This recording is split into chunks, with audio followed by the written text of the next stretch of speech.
Korkunçlu Yerler 3. bölüm. Al videonu başlamasından burun Crazy Kazakh arnasına. Сәлем достар, сіздермен бірге мен Айдос. Қабыл алыңыз, біз ең қорқынышты жерлер 3. бөлім. Ал видеоны бастамастан бұрын Crazy Kazakh арнасына жазылыңыз. Бұл арнада сіздер өте қызықты ақпараттар, соның ішінде топ 3 ең көп адам өлтірген жануарлар жайлы көре аласыз. Осындай видеолар қызықтырса, Crazy Kazakh арнасына жазылыңыз, сілтемесі төменде.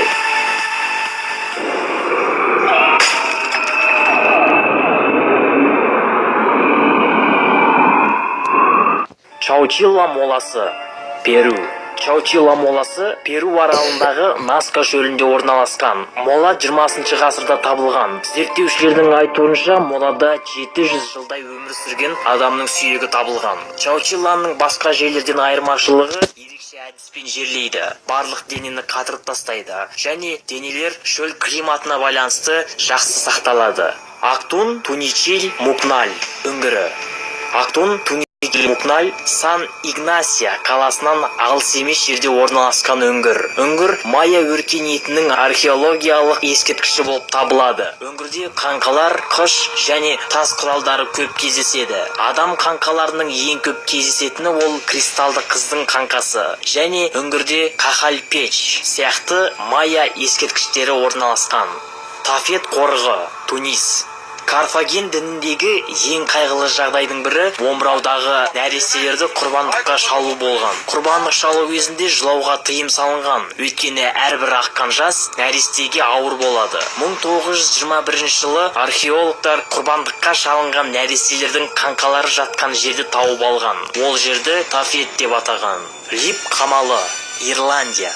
Лип қамалы Ирландияның Аффали қаласында орналасқан әлемдегі ең қорқынышты қамалдардың бірі болып табылады. Қамалдың ең қорқынышты және қараңғы жері үлкен жер төлесінде. Бұл жер төледегі қараңғы жер қамалды қайтадан қалпына келтіру кезінде табылған болатын. Сонымен қатар жер төледе үшкір сүйектер көп болған. Сүйектердің бәрін алып шығу үшін 4 арбалы жұмысшы керек болған.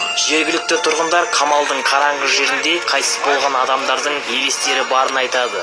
Авертаун көпірі, Шотландия. Авертаун көпірі Шотландияда орналасқан жүргіншілер көпірі болып табылады. Көпір инженер Генри Милнердің қалауымен салынған. Көпірді халықаралық бұқаралық ақпараттар құралдары өз назарына аударған болатын. Өйткені көпірден секіріп, өзін-өзі өлтіретін иттер көп болған. 1951 жылы көпірден ең бірінші болып бір ит секіріп өлген. Ал 1955 жылы олардың саны 50-ге жетеді. Орташа есеппен көпірден айына бір иттен секіріп отырған. Кейбір жағдайларда секірген иттер өлмей қалатын, ал өлмеген иттер көпірге шығып қайтадан секіретін. Сонымен достар, видео шынымен ұнаса және 4-ші бөлімін шыққанын қаласаңыздар, лайк басып арнаға жазылыңыз. Сіздермен бірге болған мен Айдос. Кездескенше.